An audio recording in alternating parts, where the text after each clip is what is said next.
Hello বন্ধুরা, কেমন আছেন সবাই? আশা করি সকলে ভালো আছেন। আমি মহসিন, গ্রাফিক্স ডিজাইন বিডি টিউটোরিয়ালে আপনাকে জানাই স্বাগতম। আজকে আমি আপনাদেরকে দেখাবো কিভাবে অ্যাডোব ইলাস্ট্রেটরের সাহায্যে এই ধরনের লোগো ডিজাইন করা যায়।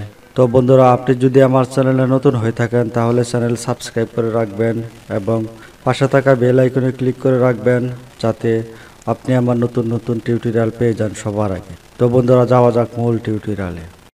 প্রথমে আমি টুলবার অপশন থেকে রেক্ট্যাঙ্গেল টুল নিলাম, মাউস ড্রাগ করে এরকম একটি রেক্ট্যাঙ্গেল ড্র করলাম। কালার অপশন থেকে এর ফিল কালার নান করলাম এবং স্ট্রোক কালার ব্ল্যাক দিলাম। স্ট্রোক সাইজ থেকে সাইজ 1 পিটি দিলাম। এখন শেপটি মাউসের সাহায্যে মুভ করে shift plus alt button hold রেখে কপি করলাম। আরও শেপ কপি করার জন্য কিবোর্ড থেকে কন্ট্রোল প্লাস ডি ক্রমান্বয়ে প্রেস করে মোট 7টি শেপ নিয়ে নিলাম। সিলেকশন টুলের সাহায্যে শেপগুলো সিলেক্ট করে ডান পাশ থেকে ড্রাগ করে এর সাইজ বাড়িয়ে দিলাম। এবার অবজেক্ট সিলেক্ট থাকা অবস্থায় টুলবার অপশনে রোটেট টুলের উপর ডাবল ক্লিক করলে রোটেট অপশন পাওয়া যাবে। রোটেট অপশনে অ্যাঙ্গেল 360/3 টাইপ করে কপিতে ক্লিক করলাম। আরেকটি কপি করার জন্য কিবোর্ড থেকে কন্ট্রোল প্লাস ডি প্রেস করলে কপি হয়ে যাবে। এবার সিলেকশন টুলের সাহায্যে এই শেপগুলি সিলেক্ট করলাম এবং মাউসের সাহায্যে মুভ করে এরকমভাবে বসিয়ে দিলাম। এখানে খেয়াল রাখতে হবে শেপগুলি যেন নিচের শেপের সাথে এরকম অবস্থায় থাকে।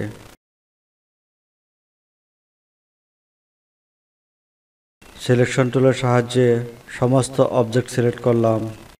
শেপ বিল্ডার টুল নিলাম এবং কালার অপশন থেকে ফিল কালার ব্ল্যাক সিলেক্ট করলাম। এবার মাউসের সাহায্যে এরকম ড্রাগ করে শেপ ক্রিয়েট করলাম।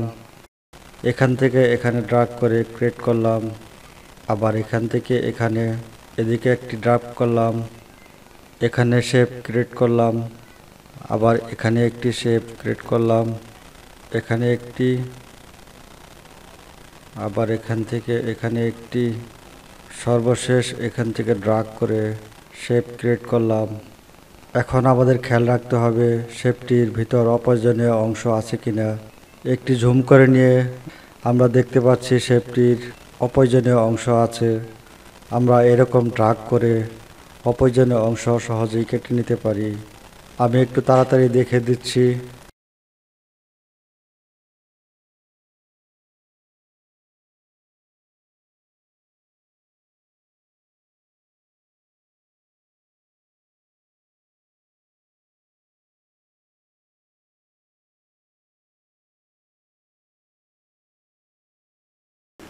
এখন শেপ কাটা হয়ে গেছে।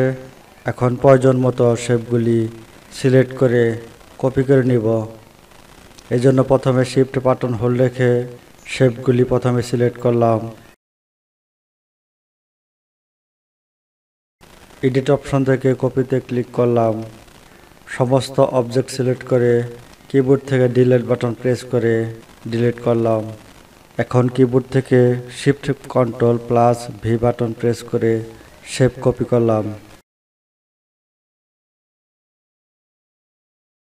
এখন শেপগুলির কালার দিয়ে দিব।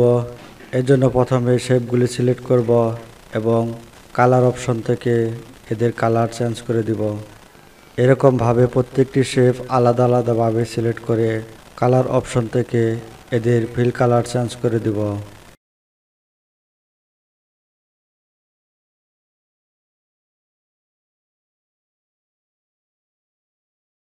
এবার শেপগুলো সিলেক্ট করে স্ট্রোক কালার অপশন থেকে এদের স্ট্রোক কালার হোয়াইট দিলাম।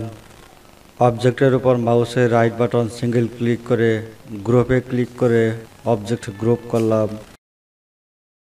এখান থেকে রেক্ট্যাঙ্গেল টুল নিয়ে একটি শেপ ড্র করলাম এবং শেপটির উপর মাউসের রাইট বাটন সিঙ্গেল ক্লিক করে ব্যাকে ক্লিক করে শেপটি পিছনে দিলাম। এবার শেপটির কালার ব্যাক দিলাম। তো বন্ধুরা, আমার টিউটোরিয়াল যদি ভালো লাগে তাহলে ভিডিও লাইক করবেন। টিউটোরিয়াল বুঝতে যদি কোনো সমস্যা হয় কমেন্ট বক্সে কমেন্ট করে জানাবেন। ভিডিও বন্ধুদের সাথে শেয়ার করবেন। আমার পরবর্তী টিউটোরিয়াল দেখার আমন্ত্রণ রইল। ধন্যবাদ সবাইকে।